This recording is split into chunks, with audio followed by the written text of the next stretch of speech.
আসসালামু আলাইকুম রহমতুল্লাহ। গত ক্লাসে আমরা ঈদগামে বাগুন্না দেখছি।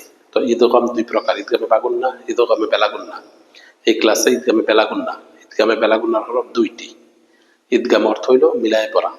নুনে সাকিন অথবা তানবিনের বামে ঈদগামে বেলাগুন্নার দুই হরফের যে কোনো হরফ আসিলে বেলাগুন্নার হরফে তাসদীদ দিয়া গুন্না ছাড়া মিলায় পড়িতে হয়। ঈদগামে বাগুন্না হলো গুন্না হবে, ঈদগামে বেলাগুন্না হইল গুন্না ছাড়া। মিম নুন জের মিন,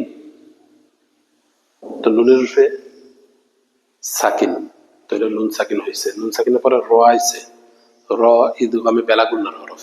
র লাম ঈদগামে বেলাগুন্নার হরফ দুইটি, র লাম, তো র আইছে। তো এই মিমটা রর লগে লাগবে, গুন্না ছাড়া, তো এই জন্য মিম রাজের মির, নুনের রূপে সাকিন, কিন্তু সাকিনের পরের হরফের মধ্যে তাসদীদ। তো সাকিনওয়ালা হরফ পড়া যাবে না, তাসদীদওয়ালা হরফ পড়তে হবে, কারণ তাসদীদের শক্তি বেশি। আবার হলো নুন সাকিন, তো নুন সাকিনের পরে র আইছে, যদি গুণ হইতো তো হইলে মিন রব্বি, তো এটা গুণ হবে না, র লগে লাগবে। মিম রাজের মির, রা বাজ রব, মির রব বাজের বি, মির রব্বি, কাপ জবর কা, মির রব্বিকা। নুন সাকিনের পরে র আইছে, র হইল ঈদগামে বেলাগুন্নার হরফ। ঈদগামে বেলাগুন্না অর্থ হইল গুন্না ছাড়া মিলাই পড়া, গুন্না হবে না। ঈদগামে বাগুন্না গুন্না হবে, ঈদগামে বেলাগুন্না গুন্না ছাড়া হবে।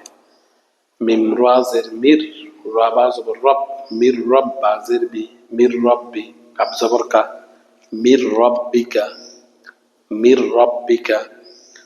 তো ঈদগামে বাগুন্না হইল গুন্না সহিত পড়িতে হবে। ঈদগাম বাগুন্নার হরফ হইল চারটা, ইয়ামিন ওয়াও নুন।